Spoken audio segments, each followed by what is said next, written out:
How is everyone doing today? And in this video, well, honestly, I haven't done this in a fat minute. I know I've been gone for a little bit of time. A, because I was out for the weekend, and B, because I was trying to prepare for that Star Rail tournament. If you ended up seeing that, I will be making a video about my thoughts about it and how I was doing everything in regards to it. It was a really fun process, but it did take up a lot of time. But in today's video, we are going to be doing what I always do, but should have done way earlier, which is the things you should consider before Feixiao comes out, because I know she's literally coming out tomorrow night. This is a little bit of a late video, and I haven't even been able to talk about any of the reruns, so I might put them all in one video when talking about them specifically. But looking at Feixiao, we're gonna be looking at the current character, the characters that are come out in the same patch as her, and then also the reruns as well, just to see what value we're gonna be looking at in terms of Feixiao versus all the other characters. And honestly, I'm not gonna lie to you, when looking at Feixiao and looking at what she's able to do, especially for the follow-up team, for a lot of the characters that can attack really quickly, she is going to be our next Acheron. She is basically at that point when we're ditching the energy mechanic, when we're getting this massive amount of damage because of our teammates. This screams a character that has the investment potential to go into the sky or stratosphere, whatever you want to say, and be meta for a very, very long time. That's something I see with Feixiao, and something that she's probably going to be able to do very easily when coming into Honkai Star Rail. And I 100% see a lot of people picking her up just because she is super strong, and the fact that she abides well with follow-up characters, some archetype that a lot of people like. And also, not only that, just straight up very fast attackers that doesn't have to be follow-up attacks, so it's not like you're gated between one type of team. You do have multiple different ways you can play around with Feixiao, which I think is a pretty cool thing as well. But going on to the character that we have currently on the banner, it is going to be Jiaoqiu. Now Jiaoqiu is a really nice debuffer, especially if you have Acheron, our other character that's basically in the same realm with Feixiao.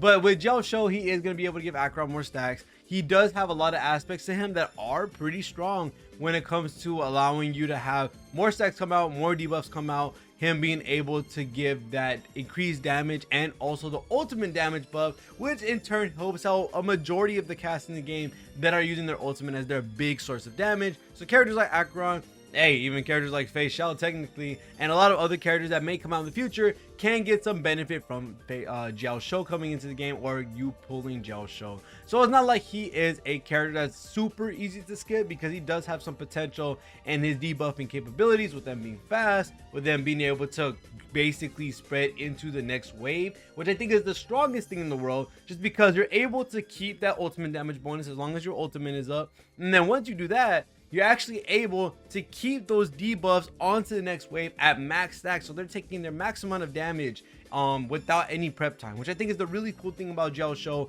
and allows you to speed the process up and get him pretty good when it comes to using him on a bunch of different teams. I think he's a really great character, and a really strong one at that, and especially if you have someone like Acheron, really great character to pair them up with. Don't worry about that. This was for the PvP tournament. Holy crap, was that a stressful thing. But going into the next character besides Feixiao herself, and also talking about Jiaoqiu, Lingsha is going to be our second half character with Feixiao on the first half. And honestly, Lingsha isn't a character that I would worry about value-wise, because I do think a lot of people will be skipping Lingsha, just because, as I've said before, when it comes to Lingsha versus her other counterpart, she's basically going against somebody that is pretty well off in their own team and honestly doesn't need much replacement. Although, if you really love the break team, you probably might want to do it. So for Gallagher, basically Lingsha is Gallagher 2.0. They're both fire, they both can attack, they both buff break, they both buff break damage, and you just have a lot of different aspects to each other, where Gallagher is the normal version, and then you have Lingsha as the luxury character, where she's going to be helping break, she's going to be adding on damage, piling it on top with the follow-up attacks. There's a lot of really great stuff that can happen with Lingsha, and I think that's a really cool thing at the end of the day, that you're able to have a luxury character for the replacement of one if you really love that team. So if you're looking for especially a team, if you are going to be using Firefly, or if you're going to be using someone like Boohill, then having Lingsha would be a really good pickup, especially if you love Firefly. So all you Firefly lovers, there you go. That's your next sustain that you need to be looking at, because that's going to bring that absolute performance out of Firefly. We have a character like Firefly, Ruan Mei, and then you have someone like HMC. That's the core team that is going to basically melt everything. And then because of Firefly's technique, you can use Lingsha, and she's going to be able to launch massive follow-up attacks to be able to break the enemy, to be able to help them get broken so that Firefly can start doing damage, so that she can start doing damage. There's a lot of really cool stuff that comes with it. Is she needed? Not really. You don't really need to have Lingsha on your account, but she is going to be a really good luxury character when it comes to the break team, which is a really nice thing to look at. Our next characters we're going to be looking at are going to be, are they not going to show us the reruns? Okay, there you go. The reruns are going to be Kafka, Black Swan, and also Robin. Now, honestly, the main character that a lot of people should be looking at when it comes to looking at Feixiao, looking at Jiaoqiu, looking at Lingsha, Robin is the character that a lot of people slept on early on, and a lot of people didn't expect her to have this rise of power so quickly when people started figuring out how Robin worked. Now, Robin is in a really crazy spot. She's by far one of the better buffers in the game, right there with REHOO with how strong she is and being able to get low cycle clears when it comes to making some of the most unorthodox teams,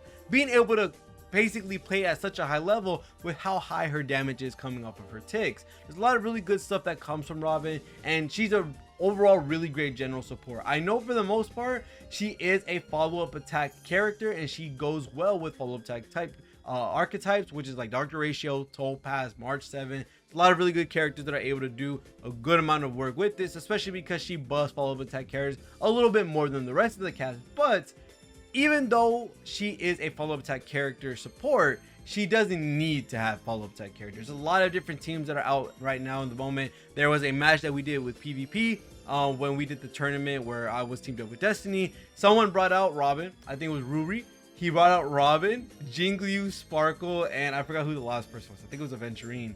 And they were able to zero cycle Adventurine's boss. Remember, zero cycle Adventurine's boss with Jiaoqiu having Robin on the team. And it was because Robin was helping with that brute force. He would boost up with Sparkle, then it would help Jiaoqiu out, get that attack off, Robin gets a tick. Guess what? Jiaoqiu gets to keep that boost forward again because of Robin's ult. Tick, tick, tick. It's just non-stop ticks back to back. And whenever you have characters that don't need to skill, like your sustain, they can do their basic attack and they take that nasty amount of damage because Robin's doing a fat ton of damage by herself. So Robin is a really crazy character and a really strong character when it comes to all that she can do. When it comes to buffing out the follow-up attack team, which she's absolutely cracked on, or when it comes to basically supporting any other character in the game. She's a very strong support and definitely someone a lot of people should look forward to, even if you don't like follow-up attack characters. She's a really strong character right now.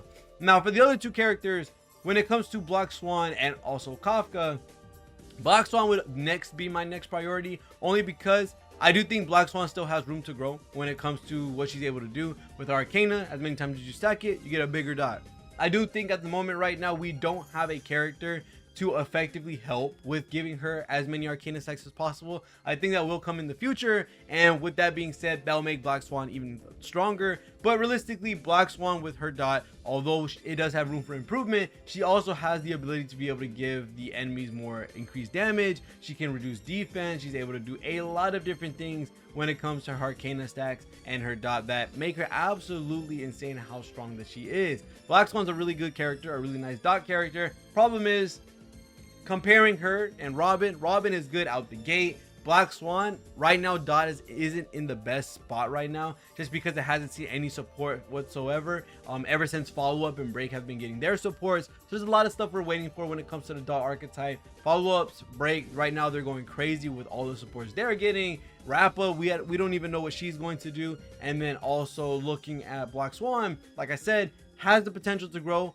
There hasn't been a character coming out that is helping her stack her Arcana absolutely crazily. So although she has the potential to stay relevant and also has parts of her kit that are going to make her super good, she doesn't have anyone to abuse it, and that's the problem right now with dot. And Black Swan's still a really good character. Overall, really good general debuffer if you're not using her for her dot, just because of all that she's able to provide within her skill and her ultimate and her talent. She's able to do a lot of really cool stuff. And then lastly, looking at Kafka right now, of course, as we've always said, she's always been a high tier character because she advances dots forward, basically, for the most part. She's able to trigger it with her skill and her ultimate, and that's a pretty big deal.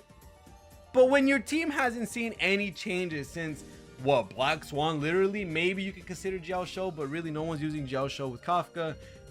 Black Swan is the last addition you got, and while Break is absolutely doing numbers, while Follow Up is absolutely doing numbers right now with all the characters they're getting, DoT hasn't seen anything in a long while. And it's not just DoT, Hyper carries the exact same way too. So right now we are looking in a spot where Kafka is still a really good character. Being able to trigger DoTs, especially in the future if we get crazier DoTs, crazier characters that have really strong DoTs, Kafka is able to trigger it non-stop. That's a really good thing for her. Problem is when you don't have anyone to proc it for, or you don't have any crazy character that's able to allow you to do a crazy amount of damage with each retrigger, Kafka loses value there. So Kafka still has that investment potential on your account to be an absolutely explosive character, just no one to use it on at the moment. Similar to something like Black Swan. Black Swan really wants someone who can re-trigger her DoTs, or to be able to apply a fat ton of DoTs back to back to back, or re-trigger everything to be able to give Arcana the most amount of stacks that it possibly can. While someone like Kafka, she wants someone with strong DoTs. She wants someone that's able to do massive amounts of damage, and then she's able to hit replay on it every single time that she has her skill and ultimate. That's the problem right now with the DoT class. They're really great characters in all. Like, they have really great kits when it comes to Kafka, when it comes to Black Swan. But right now, the teams that they have don't necessarily support the ideas and the portions of the kit that they're basically looking for. So right now, I do think, realistically, when you're looking at this patch, someone like Feixiao and someone like Robin are definitely going to be the characters that you're really going to want to look at when it comes to pulling on them. I do think Feixiao is definitely a really good character to pull on, just because she is going to be that next Akron. She is going to be fulfilling an archetype enabler where Akron's for nihility and debuffers, and then Feixiao is going to be for follow-up / very fast attackers. Whether you do advance forward, whether you just have very fast natural speed, is going to help out Feixiao, and it's going to allow you to build teams around that, which I think is a really cool thing. You get two sides of each half, one for the debuffers and one for the more faster characters and one of the more attackers. We think we might need one more of those type of characters to be able to basically fulfill the whole meta, and I hope Break doesn't get any type of non-energy type of character, because if they do a character that's able to like reproc breaks or something like that, holy crap.